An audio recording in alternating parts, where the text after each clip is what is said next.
Bana boma mbote na bino. Mbote na beno. Nasepeli mingi ndenge boyambinga awa na boma. Mais vous allez me permettre, pour être très précis, il faut dans le poto. Pourquoi? Parce que ma maîtrise de Kikongo ou de Lingala est très limitée. Mais je vais essayer de parler lentement, doucement, pour que on se comprenne. Et si vous n'avez pas compris quelque chose, n'hésitez pas à m'interrompre, je vais répéter. D'abord, je voudrais exprimer ma gratitude à vous tous dans cette salle, mais à tous les Bomatraciens et à tout le peuple né Congo pour l'opportunité de venir vous parler aujourd'hui. Comme M. Christian, qui a fait la présentation, a mentionné tout à l'heure, je suis l'un de vôtres, né en Ganajika, au centre de la République, où j'ai grandi. J'ai fait l'école primaire, l'école secondaire, comme tous les enfants congolais. Et jusqu'au moment où j'ai obtenu mon diplôme d'État, comme tous les Congolais. Après avoir eu ce diplôme, le gouvernement de notre pays, sous la Deuxième République, m'a donné une bourse d'études pour aller étudier à l'étranger.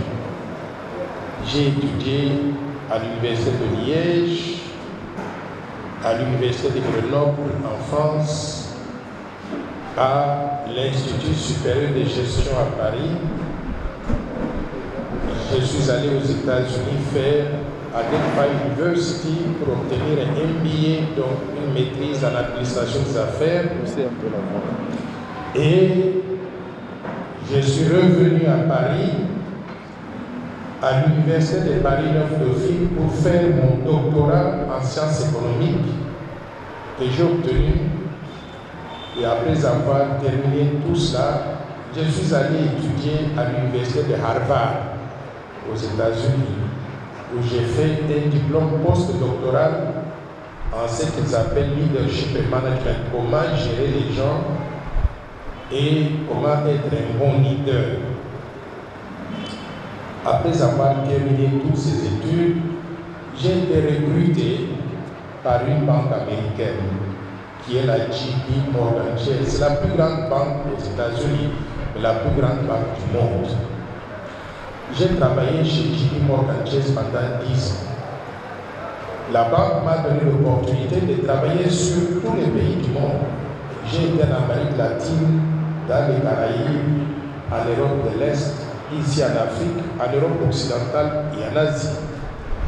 Après avoir passé 10 années avec cette banque, j'ai été identifié par la Banque mondiale. Je n'étais pas parti solliciter du travail à la Banque mondiale. La Banque mondiale m'a vu dans une des réunions de JP Morgan Chase. Après la réunion, ils m'ont appelé pour me dire, vous savez quoi, nous avons besoin de vous. Et ils m'ont fait une proposition d'embauche que j'ai acceptée. Je suis allé à la Banque mondiale.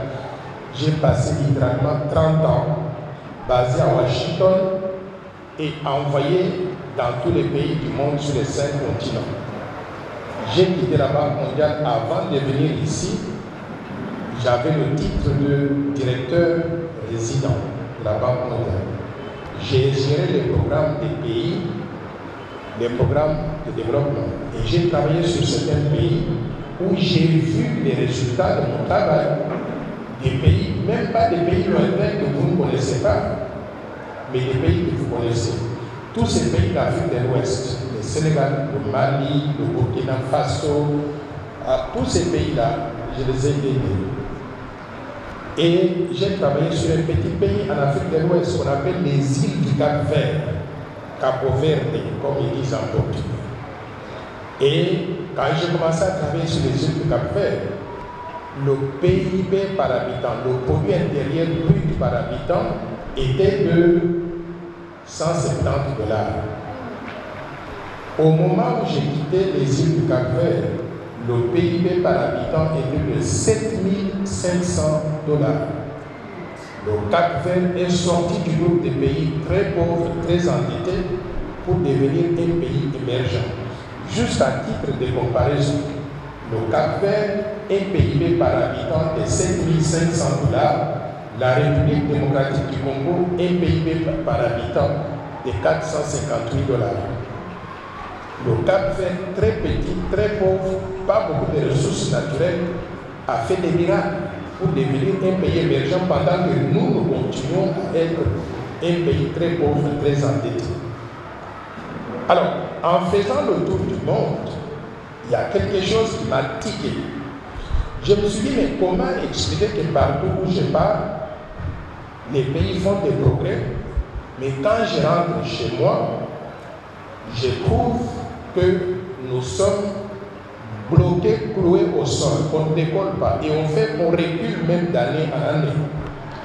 Ça m'a interpellé. J'ai commencé à réfléchir, que faire pour faire bénéficier à mon pays de l'expérience que j'ai accumulée à travers le monde. C'est comme ça que je me suis mis à rédiger une vision de développement pour la RDC. Cette vision de développement, on l'appelle le plan Marshall de Noël Chani pour la reconstruction et le développement de la RDC. Le plan, c'est une véritable Bible pour le développement du pays. Si on arrive à mettre en œuvre cette vision de développement, le Congo ne sera plus le même. Nous allons le développer. Juste pour vous donner un exemple. Quand je suis arrivé à Matadi, à Bazangungu, Matadi et Boma, je me suis posé des questions, mais est-ce qu'on est en train d'avancer ici ou bien on recule? Je vais me concentrer sur Boma. Je regarde Boma en faisant le tour pendant 30 minutes. Je me suis dit qu'il y a un potentiel de développement énorme ici. Mais j'ai cette impression que nous sommes bloqués, qu'on ne bouge pas, qu'il n'y a pas d'opportunité, alors qu'il y a tout plein d'opportunités. Je me suis posé la question, si j'avais à travailler sur Boma pour développer Boma, qu'est-ce que je peux faire? J'ai identifié 3 ou 4 choses essentielles pour redémarrer l'économie de Boma. La première chose, je me suis dit, on ne peut pas développer un pays sans avoir des ressources humaines de qualité. Pour cela, nous devons nous assurer qu'à Boma, nous avons des gens bien formés, en bonne santé et bien entretenus. Par conséquent, nous devons réinvestir dans les ressources humaines. Boma avait des écoles de qualité depuis la période coloniale. Nous devons réhabiliter ces écoles-là et en construire même de nouvelles pour nous assurer que tous les enfants bomatraciens, ils ont accès à cette éducation. Mais pas n'importe quelle éducation, éducation de qualité. Ça, c'est le premier volet de ma vision pour le développement de Boma. Investir dans l'éducation et la santé. Mais deuxième volet, je me suis intéressé à un aspect assez particulier. On m'a dit qu'il y a quand même assez de banditisme urbain. Le banditisme, des gens qui font du n'importe quoi, qui créent l'insécurité pour le reste de la population. Nous devons réinvestir dans la sécurisation de tous les citoyens bomatraciens. C'est-à-dire qu'on n'ait pas ces délinquants-là qui sont dans la rue et qui attaquent les gens et qui font du n'importe quoi. Mais ces délinquants sont dans la rue pourquoi? C'est parce qu'ils n'ont pas d'opportunité. Ils n'ont pas de travail. Par conséquent, nous devons créer du travail pour eux. Quand quelqu'un a le travail et qu'il peut nourrir sa famille, il aura beaucoup de difficultés à abandonner son travail rémunérateur qui lui permet de gagner sa vie, de nourrir la famille, pour aller faire le banditisme, sachant que quand on l'attrape, il va faire la prison. D'où nous devons investir dans la création des opportunités. Pour créer des opportunités, nous avons besoin de réanimer l'économie de Boma. Comment réanimer l'économie de Boma maintenant? J'ai pensé à 2 ou 3 choses essentielles que j'ai identifiées. La première chose, c'est que Boma, c'est une ville portuaire. Boma ne peut pas survivre si le port de Boma n'a plus d'activité. Nous devons restructurer le port de Boma pour attirer des navires qui viennent de l'extérieur, qui doivent atterrir ici pour que les gens, les activités fluviales puissent reprendre. Donc, le port de Boma, c'est une priorité de priorité. On doit restructurer ça.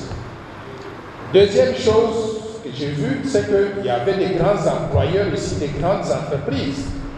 Il y avait la Bralima qui a fermé. Avec 5000 emplois qu'on a foutu donc à la porte.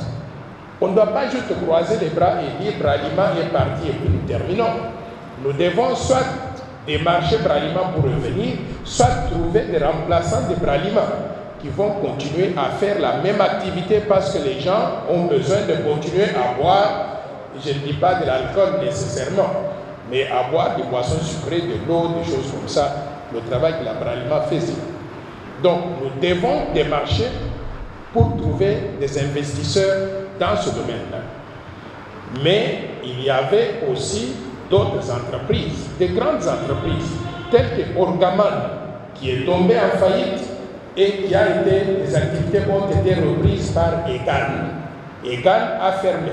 Mais nous ne devons pas croiser les bras.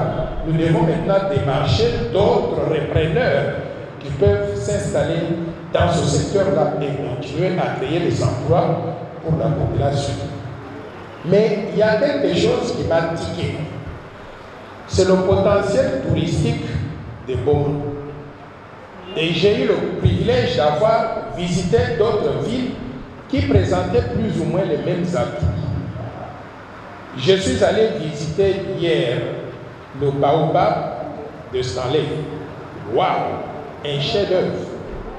Un arbre vieux de 7 siècles. C'est du jamais vu. Mais j'ai visité les premières voitures qui sont entrées en République démocratique du Congo, les voitures de Fischer et son épouse. J'ai visité, on appelle ça la maison du gouverneur général. Il était gouverneur général de Boma ou bien de la République?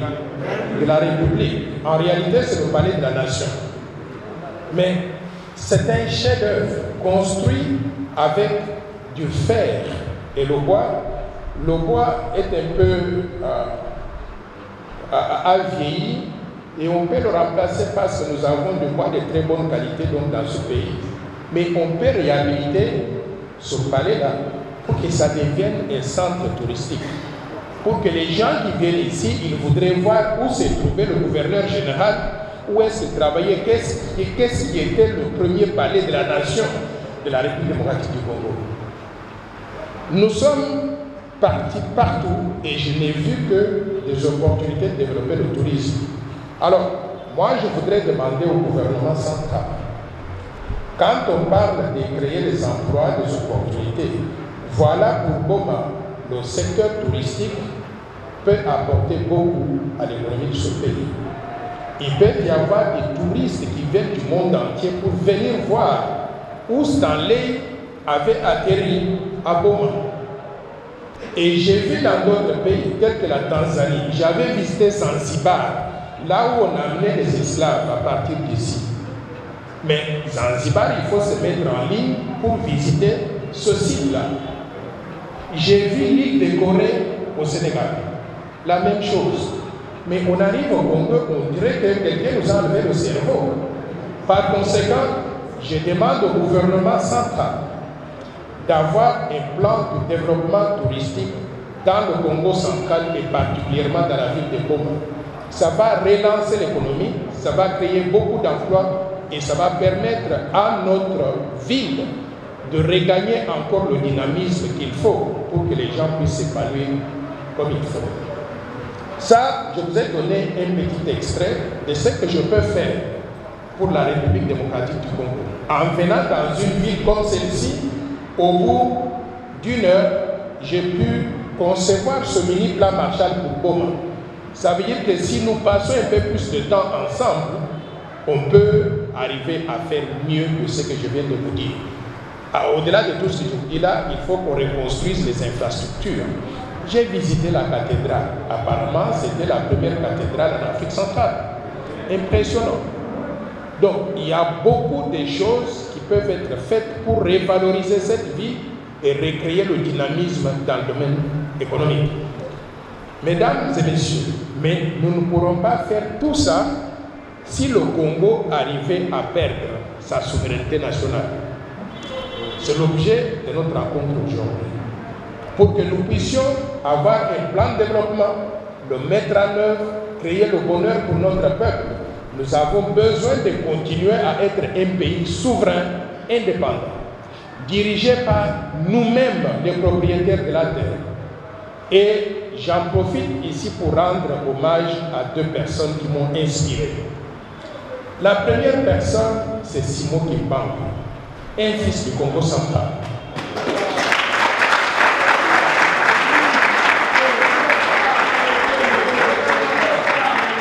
J'ai retenu de Simon Kimbangu le message qu'un jour, tôt ou tard, le noir deviendra blanc et le blanc deviendra noir. Ce que ça veut dire, c'est quoi? Ce que ça veut dire, c'est que si nous faisons nos choses correctement, nous allons avoir un niveau de vie aussi bon ou aussi élevé que celui des blancs. Parce qu'à l'époque, les noirs n'avaient pas de niveau de vie, c'était les blancs qui vivaient mieux. Donc, tôt ou tard, le peuple congolais peut regagner la dignité. Pour cela, je rends hommage à Simon Kimbangu de nous avoir tous inspirés. J'étais allé en Kamba pour m'incliner devant ce mausolée, pour prier avec les Kimbanguistes, pour saluer le chef spirituel. Et je le porte sincèrement dans mon cœur. Et un deuxième fils du Congo central qui m'a beaucoup inspiré, le président Joseph Kasavubu.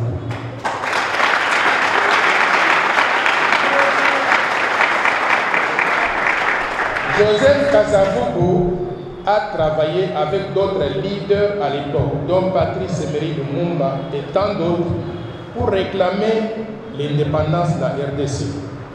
Et c'est grâce à leur lutte, grâce à leur vision, à leur travail, que le Congo a pu obtenir l'indépendance et la souveraineté nationale à partir du 30 juin 1960. 63 ans plus tard, vous et moi n'avons pas le droit de compromettre l'indépendance chèrement acquise au prix de 1000 sacrifices. Par conséquent, nous devons nous battre corps et âme pour que le Congo continue à être un pays souverain, indépendant, dirigé par qui? Par nous-mêmes. En 1960, pourquoi les Belges ont donné l'indépendance à Kasavubu et à Patrice Lumumba? Il y avait des gens qui avaient un parent congolais, des parents étrangers et consorts, mais on a choisi les autochtones pour leur remettre l'indépendance. C'est ça qu'on appelle la souveraineté nationale. Et nous devons faire en sorte que ce principe-là soit pérenne, c'est-à-dire qu'il vive pour toujours, pour que jamais le pouvoir ne nous échappe, le contrôle de notre pays nous échappe. Troisième personnalité à qui je voudrais rendre hommage, un fils valeureux du Congo central. C'est mon jumeau. On dirait que nous sommes nés le même jour et nous pensons de la même façon et nous travaillons ensemble. C'est honorable Singi Pululu Servo Pichu.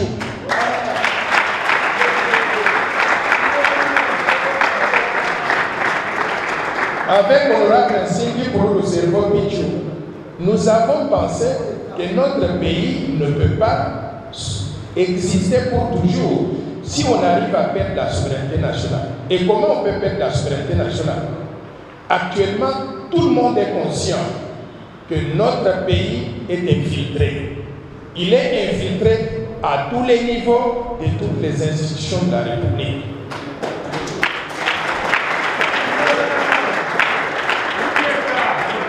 Un pays où il y a des gens intelligents, on ne peut pas constater un problème et ne pas chercher à trouver une solution à ce problème-là.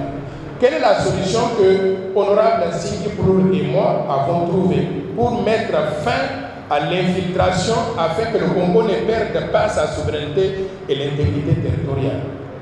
Nous avons imaginé ce que nous appelons la loi Tchani des pères et des mères. En quoi consiste cette loi? La loi consiste à reconnaître d'abord que, d'après notre constitution, on a plusieurs types de Congolais. Nous avons des Congolais nés de pères et de mères. Nous avons des Congolais des pères ou des mères, c'est-à-dire qui ont un parent congolais et un parent étranger. Nous avons des étrangers naturalisés congolais. Vous pouvez être français, italien, belge, et vous demandez la nationalité congolaise, vous devenez congolais. On vous accepte. Mais il y a aussi ce qu'on appelle les apatrides. Les apatrides sont les gens qui n'ont pas de pays. On ne connaît pas d'où ils viennent. Vous vous réveillez le matin, vous trouvez dans votre poubelle un enfant avec des yeux comme ça à gauche et à droite, sur les côtés. Vous vous dites pour des raisons humanitaires, vous le prenez, vous lui donnez à manger, vous l'élevez dans votre maison. Cet enfant grandit. Il n'est plus chinois ou japonais, il est congolais. On l'accepte aussi. Donc, d'après la loi congolaise, tous ces Congolais-là sont les mêmes. Ils ont droit à tout dans leur pays. Et nous respectons cela et nous les aimons tous. Il n'y a pas de discrimination entre nous. Mais nous disons que certains d'entre nous peuvent se trouver dans une situation de conflit d'intérêts. Quand vous avez une mère congolaise, un père rwandais ou ougandais, ou de n'importe quel pays, maintenant, vous ne pouvez pas dire que vous allez être loyal à 100% à l'égard de la RDC, tout en négligeant le pays de l'autre parent. N'est-ce pas? S'il y a un problème qui surgit entre la RDC et ce pays étranger, vous serez dans cette situation de conflit d'intérêts contrarié. Vous ne serez pas à mesure de dire « je tranche ce problème exclusivement dans l'intérêt de la RDC ». Vous pourrez le faire et en ce moment-là, votre papa qui est l'étranger, il va vous demander « mais tiens, je pensais que vous m'aimiez aussi, je suis votre parent ». Par conséquent, nous disons, pour éviter à certains de nos compatriotes dans cette situation-là de se retrouver dans des situations embarrassantes, nous disons ils peuvent tout faire en République démocratique du Congo au même titre que nous tous. Ils peuvent être des pêcheurs, des ministres du tourisme, des ministres de sport et loisirs, ils peuvent être des hommes d'affaires, ils peuvent être des médecins, des professeurs d'université, ils peuvent tout faire. Mais nous disons, pour les aider à ne pas être dans des situations de conflit d'intérêts, nous allons réserver les fonctions de souveraineté exclusivement pour les Congolais d'origine, nés de pères et de mères congolais d'origine, parce qu'eux, ils ne sont pas dans cette situation de conflit d'intérêts. En réalité, nous aidons les autres qui peuvent se retrouver dans une situation embarrassante. Et quelles sont ces fonctions de souveraineté? Président de la République, président du Sénat, président de l'Assemblée nationale, premier ministre et les ministres régaliens, c'est-à-dire finances, justice, défense, affaires intérieures, affaires étrangères, le gouverneur de la Banque centrale du Congo, le président de la Commission électorale nationale indépendante de la CENI, l'administrateur de l'Agence nationale de renseignement, l'ANER, le directeur général de la DGM, la Direction générale des migrations, les hauts commandements militaires de l'armée, les généraux là de l'armée, le haut commandement militaire, le haut commandement du commissariat général de la police, les généraux au niveau de la police, les hauts magistrats de la République, les gens comme les présidents de la Cour de cassation, la Cour des comptes, la Cour constitutionnelle, tous ces gens-là, dans le domaine de la justice, et nous y ajoutons les ambassadeurs de la République démocratique du Congo à l'étranger, parce qu'ils représentent le chef de l'État et la politique étrangère du pays. Nous voulons nous assurer que quand ils sont là-bas, ils défendent la RDC, mais pas un pays voisin. Et les gouverneurs des provinces et leurs adjoints. Maintenant, après tous ces postes-là, nous y ajoutons les épouses et les époux de tous ceux qui occupent ce poste-là. La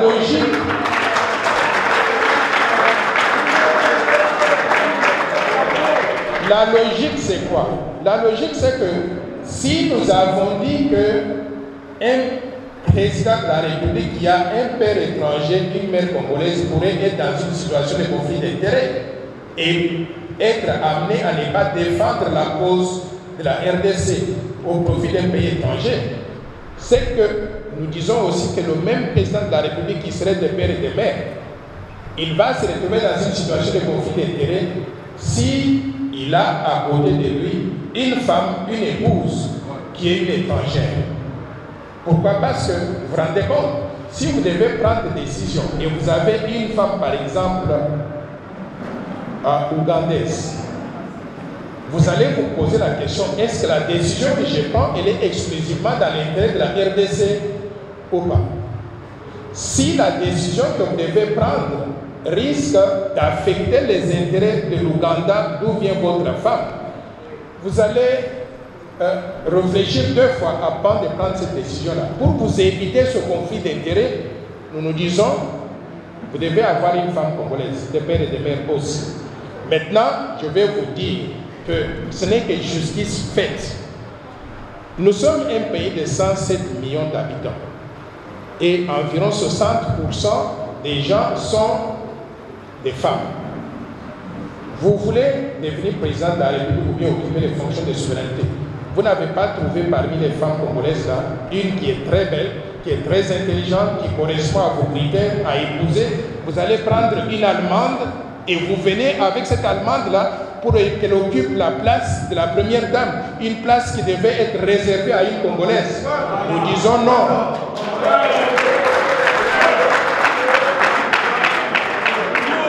Et les femmes sont les facteurs d'influence utilisés par l'étranger pour s'accaparer de certains pays. Je ne vais pas les mentionner, mais ce phénomène-là, depuis 1960, nous l'avons constaté. Vous voulez devenir président de la République, on vous colle une femme blanche. Et la femme-là devient en réalité la vraie présidente de la République. Nous n'allons pas accepter ça en République démocratique du Congo. Ça, voilà le premier volet de la loi. Verrouiller l'accès aux fonctions de souveraineté en les réservant exclusivement aux Congolais d'origine nés de pères et de mères congolais. Et en s'assurant que même leurs épouses vont être aussi des Congolais d'origine. Cela, pour que ça puisse être adopté, ça implique la modification d'un article de la Constitution. C'est l'article 72 de la Constitution. Donc, il faudra, d'après Singhi Proulou, il m'a dit qu'il y a lieu de le faire, pas en modifiant la Constitution, mais en jouant sur la loi électorale. Bon, lui, il est député, il connaît ce qu'il doit faire. Moi, ce qui est important, c'est que le principe soit adopté. Qu'on modifie l'article de la Constitution ou qu'on le fasse à travers une loi qui met en vigueur cet article de la Constitution, ça m'est égal. Je suis indifférent. Je laisse les députés faire leur travail. Maintenant, il y a un deuxième volet de la loi. Le deuxième volet de la loi touche à l'article 10 de la Constitution. Pourquoi? Parce que l'article 10 dit que la nationalité congolaise, elle est une et exclusive. Ça veut dire que vous ne pouvez pas être congolais et avoir une autre nationalité étrangère. Et nous avons tous applaudi pour cette disposition-là. Mais quand j'ai voyagé à travers le monde, je vous informe que j'ai été dans 125 pays différents sur les 5 continents.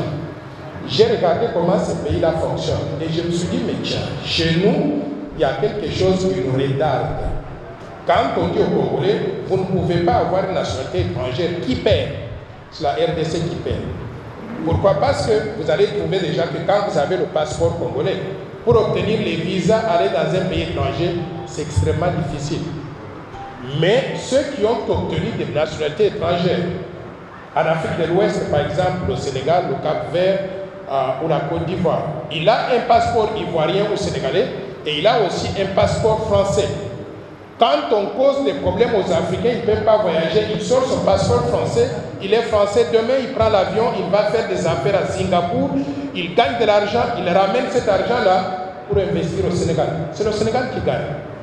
Alors, notre disposition d'exclusivité de la nationalité a causé du tort à la RDC. Notre pays a environ 15 millions de Congolais qui sont dans la diaspora ou certains à l'intérieur du pays. Mais ces 15 millions, ils ne sont plus Congolais. Pourquoi? Parce qu'ils ont pris une nationalité étrangère. 15 millions. En d'autres termes, la constitution de la RDC aujourd'hui a divisé la population congolaise en deux parties.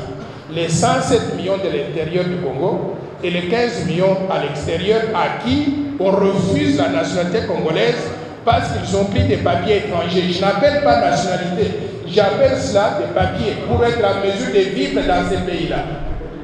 Maintenant, nous proposons qu'on change l'article 10 de la Constitution. Au lieu de dire que la nationalité congolaise elle est une exclusive, nous allons dire que la nationalité congolaise est irrévocable. C'est-à-dire, nous sommes nés congolais, nous vivons congolais, nous allons mourir congolais et on va nous enterrer comment? Congolais. Si vous allez à l'étranger, vous prenez une nationalité étrangère, comme disent les Guinois et Dalio. Le jour que vous revenez au Congo, à l'aéroport de Ndili, vous présentez le passeport congolais, on ne vous pose même pas de questions de savoir mais est-ce que vous avez une autre nationalité étrangère? Ça ne nous intéresse pas, ça c'est votre problème. En faisant ce changement-là simplement, le Congo va reprendre 15 millions de ses enfants à qui on avait enlevé la nationalité, sans leur volonté, parce que ces Congolais-là, on ne leur a jamais demandé est-ce que vous voulez renoncer à la nationalité congolaise. Ils n'ont jamais dit qu'ils veulent renoncer à la nationalité congolaise. Donc, on va leur redonner la nationalité. Redonner la nationalité à combien de gens? 15 millions de personnes. Mais, mes chers frères, Bambangi Amour, mais 15 millions de gens, c'est la population combinée de le Congo-Brazzaville, du Gabon, du Burundi et de la République centrafricaine. Quel est ce pays-là qui refuse 15 millions de ses enfants en disant qu'ils ont pris un papier étranger? Mais il y a quelque chose qui n'a pas marché dans notre cerveau. Donc, je considère que la reprise de ces 15 millions qui vont recouvrir la nationalité congolaise ajoute de la valeur à la République démocratique du Congo. Pourquoi? Parce que ces gens-là, ils ont étudié à l'étranger dans des pays où il y a de très bonnes écoles. Ils ont travaillé à l'étranger, ils ont acquis de l'expérience professionnelle dans des environnements qui sont beaucoup plus sains que celui d'ici. Et quand on va les reprendre, ils ramènent leurs connaissances techniques, ils deviennent des ressources humaines dont la RDC a besoin pour son développement. Mais au-delà de ça, parce que ces gens ont vécu dans des sociétés qui ont un pouvoir d'achat, où ils gagnaient de gros salaires, quand ils prennent ces salaires-là, ils dépensent un peu pour leur famille, ils ont épargné de l'argent. Quand ils vont revenir, les épargnes qu'ils ont accumulées à l'extérieur, ils vont investir dans des projets au Congo, en créant des emplois pour les Congolais. Je ne vois que du bien qui sort donc de ce changement-là. Par conséquent, nous demandons à l'Assemblée nationale d'adopter le principe de l'irrévocabilité de la nationalité congolaise que certaines personnes appellent abusivement la double nationalité ou la multiple nationalité. Mais nous devons être prudents. Pourquoi? Parce qu'il y a certains pays, nous ne voulons pas partager de nationalité avec eux, parce qu'ils nous ont fait du mal. Ils ont voulu nous coloniser. Ces pays-là sont des pays voisins de la RDC. Par conséquent, nous voulons le principe de l'irrévocabilité de la nationalité congolaise ou de la double nationalité avec tous les pays du monde qui ne nous ont pas fait du mal. Mais ceux qui sont nos voisins là, il n'y aura pas de double nationalité avec eux jusqu'à ce qu'ils prouvent à nous qu'ils sont revenus au bon sentiment et qu'ils veulent vivre avec nous en paix et en sécurité. Donc,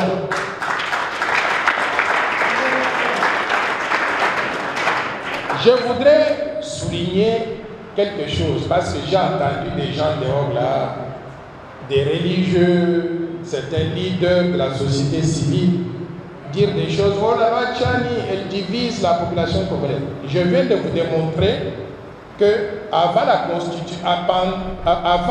l'adoption de cette loi, la constitution actuelle a divisé la population congolaise en Congolais de l'intérieur et Congolais de la diaspora. Les Congolais de l'intérieur, ils sont combien? 107 millions de Congolais. Et les Congolais de la diaspora à qui on refuse la nationalité, ils sont combien? 15 millions de Congolais.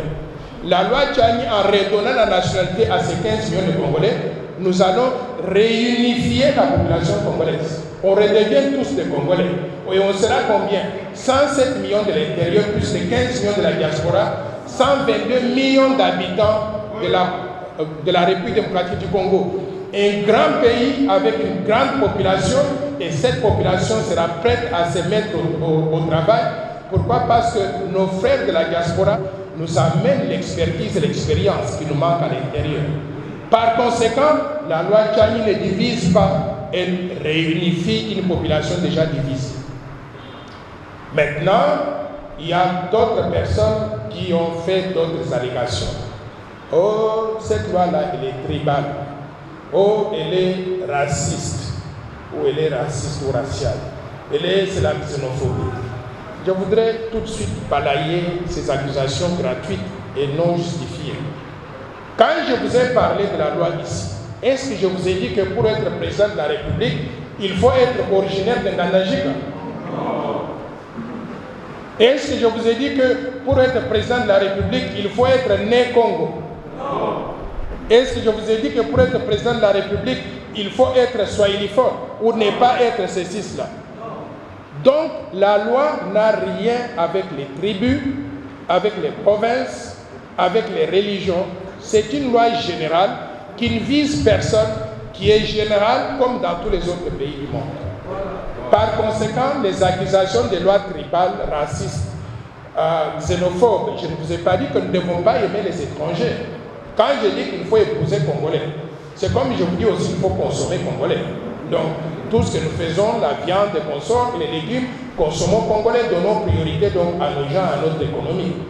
Mais si quelqu'un tombe amoureux d'une japonaise ou d'une allemande, on ne lui dit pas qu'il ne doit pas épouser cette étrangère-là. Nous allons même l'encourager. On va dire, waouh, il a fait une bonne sélection. Maintenant, nous allons dire, vous l'épousez, vous venez avec elle chez nous. Nous allons l'honorer, nous allons même l'appeler la belle-sœur nationale. Mais vous devez être conscient des conséquences de vos choix. Quand vous faites ça, c'est que vous pouvez devenir ministre des Sports. C'est un très bon poste. Vous pouvez être homme d'affaires, DG d'une entreprise, ce sont des très bons postes. Mais vous ne pouvez pas devenir président de la République parce que nous ne voulons pas que vous soyez dans une situation de conflit d'intérêts entre la RDC et le pays de votre femme. C'est ça que nous disons. Est-ce que nous sommes les seuls pays de la planète à réfléchir ainsi? Est-ce que nous sommes rétrogrades? On dit, oh, le monde est devenu un village planétaire, par conséquent, il ne faut pas amener des lois qui vont nous retarder. Non. Tous les autres pays ont déjà adopté cette loi. Quand vous allez dans le système des Nations Unies, il y a plusieurs pays, je vais vous mentionner 3 ou 4, qui sont tous membres des Nations Unies. La Zambie, ici à côté, elle est membre des Nations Unies. La Tunisie, l'Algérie, le Maroc, le Burkina, la Côte d'Ivoire. Et je vais même ajouter la Turquie, pour ne mentionner que cela. Ces pays-là, ils ont cette disposition, et les États-Unis d'Amérique, ils ont cette disposition dans leur constitution, en réservant l'accès aux fonctions de souveraineté simplement aux nationaux dont ils sont sûrs de la loyauté à l'égard du pays. Nous sommes le seul pays de la planète qui ouvre les portes de ces fonctions essentielles-là dans le pays à n'importe qui. Et nous avons vécu nous sommes en train de vivre les conséquences de cela. Je vais vous donner un exemple.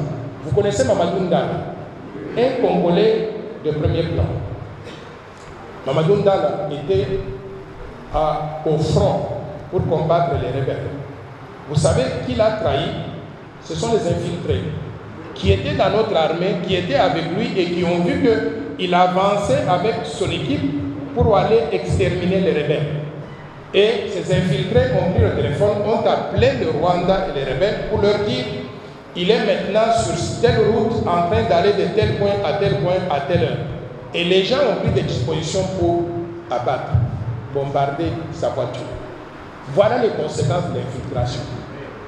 Par conséquent, nous devons être malins. On ne peut pas vivre comme n'importe quel pays qui ne réfléchit pas, qui s'expose à n'importe qui jusqu'à ce qu'on vienne perdre la souveraineté nationale. Et si nous perdons la souveraineté nationale, qu'est-ce que nous devenons? Des esclaves dans notre propre pays. Vous vous rappelez qu'en 1960, pour ceux qui étaient grand suffisamment à ce moment-là. Il y avait un Belge qui disait, vous voyez les Africains, les Congolais chanter indépendance, tcha-tcha-tcha, danser, ainsi de suite. Il dit, laissez-les danser. Mais avant l'indépendance, ce sera égal à après l'indépendance. Pourquoi? Parce qu'ils avaient mis en place des mécanismes pour que notre pays continue à fonctionner comme une colonie. On extrait les matières premières, on va les transformer en produits finis à la métallurgie sidérurgique de Hoboken en Belgique. On crée des emplois pour les Belges, on laisse le chômage en République démocratique du Congo. Mesdames et messieurs, je voudrais vous dire que avant l'indépendance, a fonctionné comme après l'indépendance. Mais maintenant, avec la loi Tchani de père et de mère, avant la loi Tchani, on était divisé, on était infiltré. Je vous assure qu'après la loi Tchani, qu'elle soit adoptée, notre pays va obtenir sa deuxième vraie indépendance de la République démocratique du Congo. Et après ceci, on n'aura plus d'infiltrés dans les institutions de la République au sommet de l'État. Les malais, on va les attraper petit à petit jusqu'à ce qu'on nettoie les écuries. Maintenant, je voudrais vous dire que je me suis limité, honorable Sidi Ploul et moi, au sommet de certaines institutions. Mais il y a un compatriote à nous, honorable ancien sénateur, honorable Georges Boussé Falaï. Il était directeur de cabinet de musée Laurent Désiré Kabila. Quand il a entendu parler de cette loi, il a publié une tribune pour dire bravo Noël Tchani, Sidi Ploul, je vous soutiens, je suis d'accord avec vous. Mais il a dit, je vous suggère d'envisager de descendre plus bas dans certaines institutions. Par exemple, il a dit l'armée, la police, l'ANER, l'Agence nationale de renseignement et la DGA. Il dit qu'au lieu de se limiter au sommet simplement de ces institutions-là pour avoir des pères et des mères, il suggère qu'on puisse descendre jusqu'au niveau des officiers subalternes, au plus bas niveau, pour qu'on s'assure que tous les infiltrés sont exfiltrés. Et je demande à notre Assemblée nationale d'envisager cette modification de la proposition de loi pour que nous puissions encore davantage protéger notre pays. Mesdames et messieurs, je pense que j'ai couvert l'essentiel de la loi que je résume en deux volets. Le premier volet, c'est le verrouillage d'accès aux fonctions de souveraineté pour qu'on puisse les réserver exclusivement aux Congolais des pères et des mères, sans que nous puissions renier les droits des autres Congolais, parce que ce que nous faisons là, ça se passe aussi ailleurs dans d'autres pays. Moi, j'ai été dans 125 pays différents. Il n'y a pas un seul pays au monde où je peux prétendre devenir président de la République, à part mon propre pays, la RDC. Par conséquent, il n'y a pas de raison que les gens qui viennent de ces pays-là prétendent avoir accès aux fonctions de souveraineté en RDC, qu'ils aillent occuper ces fonctions-là chez eux. Deuxième volet, c'est la question de l'irrévocabilité de la nationalité congolaise. Nous allons adopter l'irrévocabilité de la nationalité congolaise à la place de l'unicité de la nationalité congolaise ou l'exclusivité de la nationalité. Et je vous ai démontré que ce système-là va réunifier la population qui est divisée en deux temps. Les Congolais de l'intérieur, 107 millions d'habitants, les Congolais de l'extérieur qui ont pris la double nationalité ou l'autre nationalité qui sont 15 millions. En réunifiant, on va avoir une population de 122 millions d'habitants. Par conséquent, on devient un pays plus grand, plus fort et prêt à pouvoir se développer en utilisant ces ressources humaines-là. Mais ce principe de double nationalité, nous allons l'exclure dans un premier temps avec tous les pays voisins de la RDC. Mesdames et messieurs, je suis arrivé à la fin de cette présentation. Je vais me soumettre à vous pour des questions éventuelles. Je vous remercie. Baton Domini.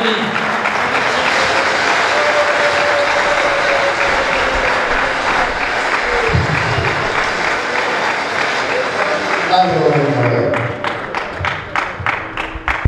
merci au professeur Dr Tchani pour son exposé. Il a